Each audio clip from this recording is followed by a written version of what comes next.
Hey legends, how's it going? We're back at it once again for another episode. Imagine that! Well, today we start to recap my long, arduous journey to Platinum Godzilla, starting on the 1st of January 2026 to start the new year off right, and that is to educate myself on what Godzilla is even all about. So, to get started with a bit of a background check, this game was released back in 2014 for Japan and 2015 for everywhere else, both for the PS4 and PS3, which you might think that they're both the same game, but no. The PS3 version, although still grindy, offers a lot less in terms of the roster of Kaiju, which are this universe's huge monsters that you're able to play, and removes multiplayer that the PS4 version has, making it decisive on what version was obviously favoured. However, due to licensing issues, this game was listed from the PSN store in late December 2017, only about 2.5 years after its release. And ever since, the physical version has massively shot up in price because there are very few prints remaining after the culling, with some estimates being about 110,000 games. So, it's been made to be a huge collector's item. However, the community behind Godzilla is still very much active to this day, where you can easily get into multiplayer lobbies and find gamers such as yourself playing. However, do they dare try to platinum the game? To start things out, the first lot of achievements are actually quite easy to obtain, like Scars of Disaster achievement to complete the tutorial, and Recurring Nightmare, which was to go ashore for the first time as Godzilla in God of Destruction mode. Going ashore in God of Destruction, mind you, is pretty much as simple as picking your favourite kaiju and destroying the environment and the damn G-force generators to complete that level. There is a tree of stages then you can go down, either choose an easy, medium or hard path, depending whether you want to travel at the top of the tree, middle or bottom, but your overall goal is to make it to the end to fight the final kaiju. And then you just repeat this for different items, playing with different kaiju, but most importantly for our case, we will use these upgrade materials and also evolution points to upgrade our kaiju for the more grindy achievements later on. However, as the name suggests, the most important factor of God Destruction mode is to destroy the environment so that you become bigger, from 50 meters up to 100 plus if you're thorough in your destruction, because along the way you'll also fight other kaiju invaders on specific stages. This is the basis of this mode that we'll get into a bit more for the reason why this game is so grindy later on. Within each stage has spots that the player can become a photographer and achieve amateur photographer, which in each stage as Godzilla you can have access to, and in the end you'll need to take a picture of Godzilla in these spots across the God Destruction playthrough to get all photographies. Despite that, we quickly achieve Fury 10, which think of Fury as your combo counter for how much you destroy, and also bonus beginner for within that stage doing whatever additional challenge the game throws at us, like destroying 5 helicopters. A little while after that, we then achieve 100 destruction in an area, gaining us 100% destruction, plus additionally Fury 30 and Fury 50 after we went ham with more destruction. The specific God of Destruction run was really something special, as we also achieved Jet Fighter Downer, which was to destroy 5 or more jet fighters in an area, as well as Helicopter Swatter, which was to destroy 20 or more helicopters in a single area as the G-Force army starts belting us. Finally, we end this run out with an 80 meters and growing that, as you would expect, was to destroy enough to gain 80 meters in height and achieve Path to Humanity, which was to clear stage 7 of the game, which would land us at the premature ending, since to unlock stage 10 you would need to do a few runs to unlock the subsequent stages. However, at the end of that stream we done something fun and played some of the versus mode, which was hinted at earlier as this game's multiplayer, and I got my kaiju but handed to me by someone far stronger and that had upgraded their kaiju to the nth degree. With the first day down, we then move on to our next run with Godzilla to be able to achieve 90 meters and growing, since an extra stage has opened up for us to do some more destruction, which then afterward we explored through the game's menus a little more to be able to achieve Godzilla Fan for viewing the massive kaiju guide for the first time, and then subsequently Photography Enthusiast for collecting 50% of the photos from the photo location, highlighted with a flashing red dot on the minimap, whilst the yellow ones are obviously reserved for the generators. As we end another run, we encounter some more G-Force advanced weaponry, that is the army on the ground trying to fight back, as hinted at earlier, but we destroy it anyway to obtain advanced weapon destroyer, as there are multiple of these versions, being the Super X series of flying aircraft, as well as the Kotango, which is the bigger version of them, and the Kaiju class weaponry being Super Mechagodzilla and Kiru, which you may see in the clips of gameplay as we move along, being the Super Mechagodzilla or Type 3 Kiru. Thankfully, however, these are not too bad to defeat, and are pretty much guaranteed in each run toward the end of the stages, which by that point you and them would be quite big, but not as big as us, as we achieve the final 100 meters tall achievement, which is to grow our boy Godzilla to 100 meters tall, and then we've got to clear stage 9 for Deep Sea Slumber. With another run under our belts, we chill out playing King of Kaiju, which instead of just playing God of Destruction mode, we can just do a 5 Kaiju boss rush. That is, I would think, a bit more fun than the God of Destruction mode, but yields a lot less evolution points and Kaiju cells, which are this game's upgrade materials needed to upgrade our Kaiju. So we only play it in this instance to get the achievements, being Challenger for playing it for the first time, as well as Finished in 10 for clearing it in 10 minutes or less. And also another achievement, King of Kaiju, for clearing it for the first time. We also achieve Kaiju Sighting for unlocking our first Kaiju from the evolution menu, one of many we need to fully complete, but we will still be focusing on Godzilla since he has the most upgrade points needed to get the worst out of the way. However, I did go on to the PSN Profiles community to find other gamers willing to help us on the multiplayer achievements, however, even though you could still very well play the game more normally and get the achievements, but I thought for the sake of time and to be a bit more sociable with the community, we get a fellow gamer to help us out. And in this instance, one was able to, so thank you so much.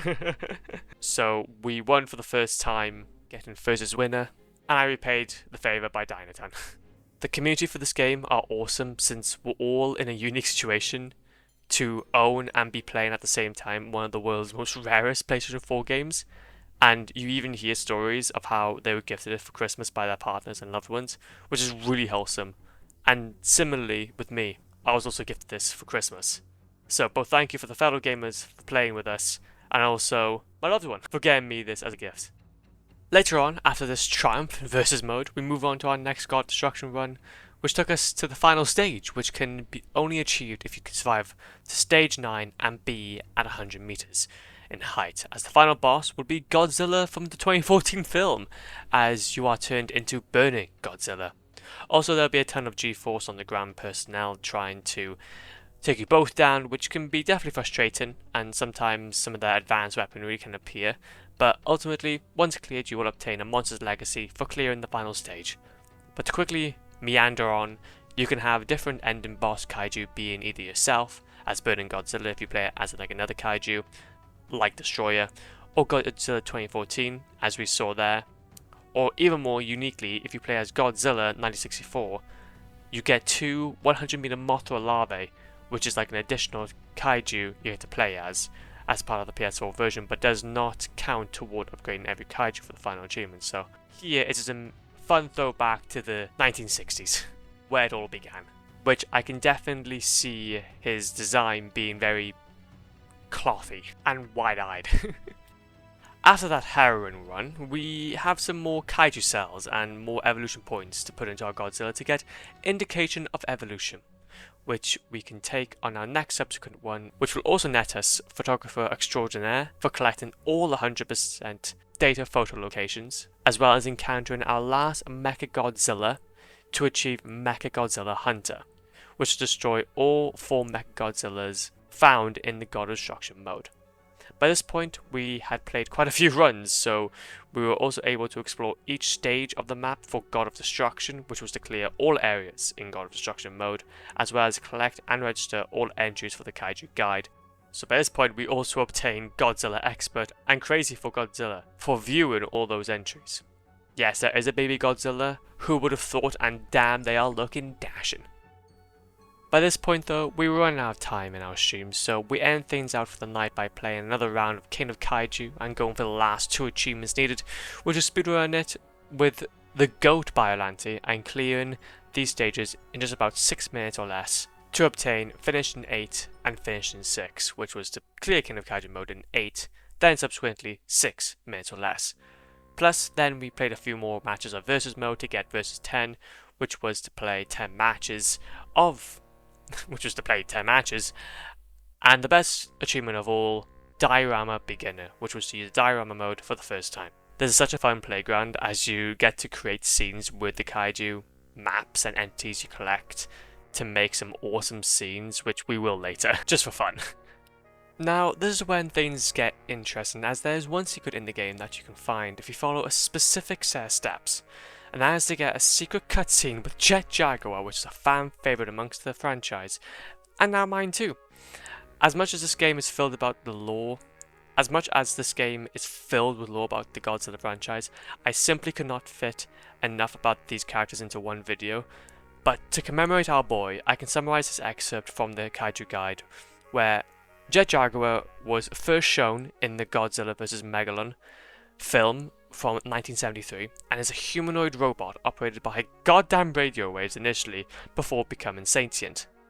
He can grow in size to help protect mankind, like with Godzilla, against the insect monster Megalon in that exact same movie, but then also shrink back down to human size. But the best part is, in his specifications, in his human form, he is 1.8 meters and weighs 150 kg, or when he is in combat, 50 meters and 25,000 tons. My man is a definition of 6 foot versus 5'11". Anyways, back to the game. If you play as default Godzilla, destroy roughly 50 to 60% of the stage and destroy the G-force generators as fast as you can on Area 1, Area 7 and Area 16, he will appear 100 meters tall as a mini-boss, which, once you have fought and inevitably won, will gain a funny as hell throwback to the 1973 film Godzilla vs. Megalon, where both Godzilla and Jet Jaguar start shaking hands. Letting you the achievement, our hero Jet Jaguar, for defeating him 3 times in one playthrough. Funnily enough, Jet Jaguar was not meant to be in this game, but once the game's producer Shunsuke Fujita saw him appear as a character on the screen, he, in quotes, couldn't say no. The sneaky developers got one back at the producers for this one. So let's all thank those guys for this inclusion, as it's better to ask forgiveness than to ask for permission.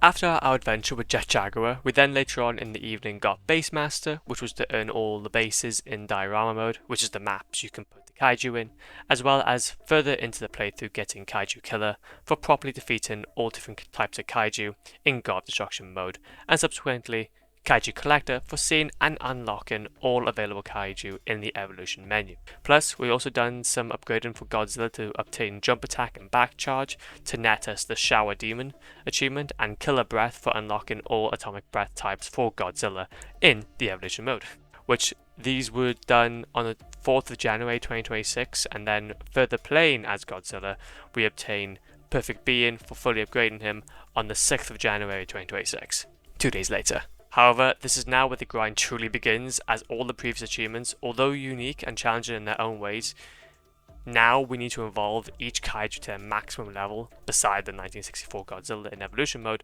which these upgrades will be able to transfer to God of Destruction and other modes, plus purchase all the figures for each kaiju for the diorama mode, which are found in the evolution menu, that require evolution points. The strategy for this is to just grind the hell out of God Destruction mode, since this is where a lot of the evolution points will be as you complete each run, which can net you about 45 minutes to 2 hours worth of playtime, depending on the kaiju you use and how much you've upgraded them. Like for example, Biollante is absolutely goated at high levels and can easily destroy the main game and invading kaiju he comes across, since his radius is large and his attacks just stack to godly amounts of fury, which can make his character super easy to level up and get more evolution points and kaiju cells, as each God Destruction run is like only 45 minutes to an hour.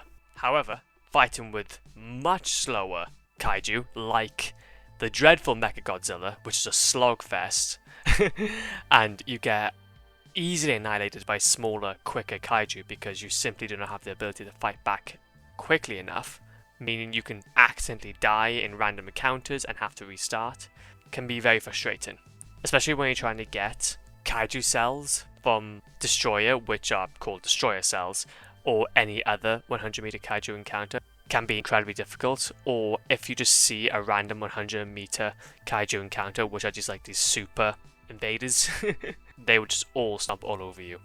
Doing these runs in another mode like King of Kaiju could get you maybe more evolution points, but you equally need the kaiju cells found from the secret encounters like Destroyer to be able to complete this achievement, which can only be found in medium to hard difficulty runs of God of Destruction mode. So it's better to choose stronger kaiju for finding these super encounters rather than anything but Mechagodzilla.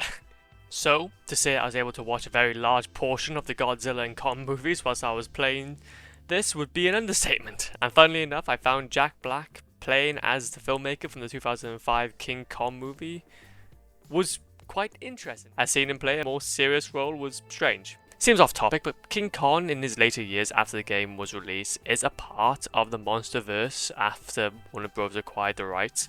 So if this game was possibly made a little later, maybe around about 2017, maybe we could have gotten King Kong as a playable character. Who knows, but in this universe, I'm grinding the hell out of this game with each kaiju.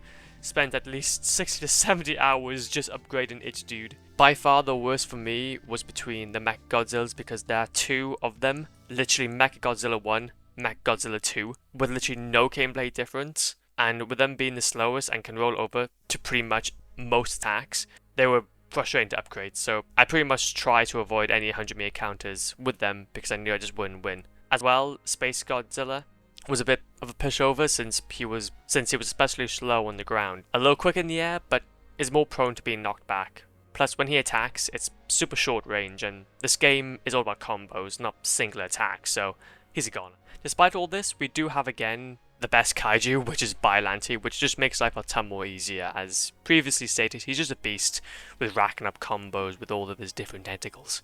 Additionally, we have some flying kaiju like Mothra and Batra, which were fun until you realise as you attack you just fly over really short kaiju like Lava or Damn Anguirus. But playing as Jet Jaguar though was also fun because you're pretty much invincible in your small flying around form for your strong attack.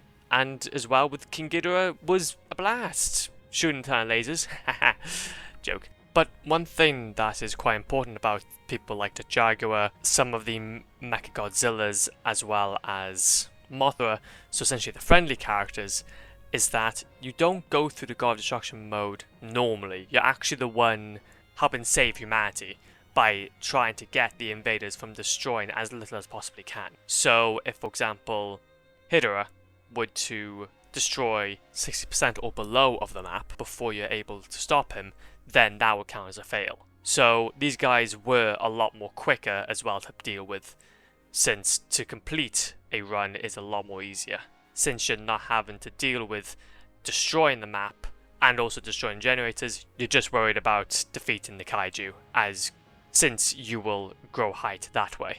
But sadly though, if you're trying to play these guys over and over again to find destroyer cells, Type 3 Kiru or Godzilla 2014, there's only going to be so much time until you get bored.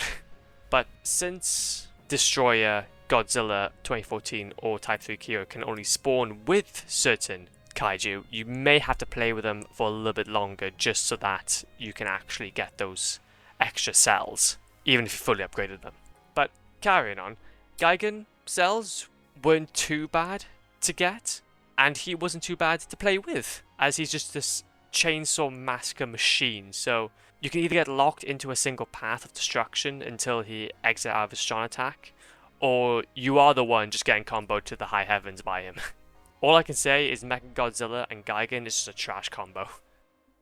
But with that recap out of the way, we still carry on grinding this game. Watching Godzilla and King Kong movies, my favourite being between Godzilla's Shin and Godzilla 2014 for how stereotypical that movie plot was, until we get enough to upgrade each kaiju, finishing off with Type 3 Kiru to get Kaiju Master for upgrading every single kaiju to their maximum level, and also collecting each figure for each kaiju for Figure Collector, which is to earn all figures in diorama mode. Netting us the Platinum Trophy Godzilla for earning all trophies on the 14th of January 2026, which is a whole 8 days of non-stop grinding. Not to the extent of Doom 3 BFG edition, mind you, but still 90 hours of gameplay. Despite all of this research and grindy gameplay to achieve this platinum, it was a super chill experience, and really was the best way for me to be introduced into the Godzilla franchise with how many references, guides and booklets of information there was for each monster. Truly, playing this game, I had fully embraced Godzilla culture for the first time, and now I can say that I have got a pretty good idea about what it's all about. These platinum journeys for me are not just a way to say I've got a shiny trophy at the end, but it also gives me a more satisfying end to playing so many different games that involves interacting with the community, watching videos and guides and how to do stuff. It's so much more better than just playing the game, since it's more than just a game by that point. It's an introduction into a genre or franchise I've never played, seen, or sometimes even heard before. Yes, don't get me wrong, it can become very tiring at times, constantly looking for plats instead of just playing the game, but that is why a lot of time it is more fulfilling. It's because you are getting every cent you paid out of the game plus more, without having to commit your whole life to playing it. As with this, you're not just given internal goals to experience the franchise, but an external one to be able to set down the game when you're done. However, in the future, but this can only really work if you're playing linear titles rather than open worlds, or just games that don't really focus on achievements, or don't even have any. So I definitely say this mentality will more than likely evolve as time goes on. Ultimately, despite how grinding this game was, it was fun to see what the word Kaiju meant, and now I can shelve it until we get Godzilla Destroy All Monsters Remastered coming out this year. Super hyped for it. It's basically a really old game getting remastered, similar to Toy Story. That was initially made back in 2002 for the GameCube or Xbox. Super hyped for it, and hopefully in the same killer breath they can remaster this game so it's not so damn expensive. Anyways, I think it's about time for me to head out, so if you enjoyed this video recapping my platinum journey, be sure to leave a like or subscribe to show the YouTube algorithm that yes, this video is at least worth showing others. And also, see below my Twitch to see what platinum we're doing next. Granted, I don't do a video on every game I play, but Godzilla was something special. Anyways, have a good one, be safe, and I will see you all again sometime, somewhere. See you later.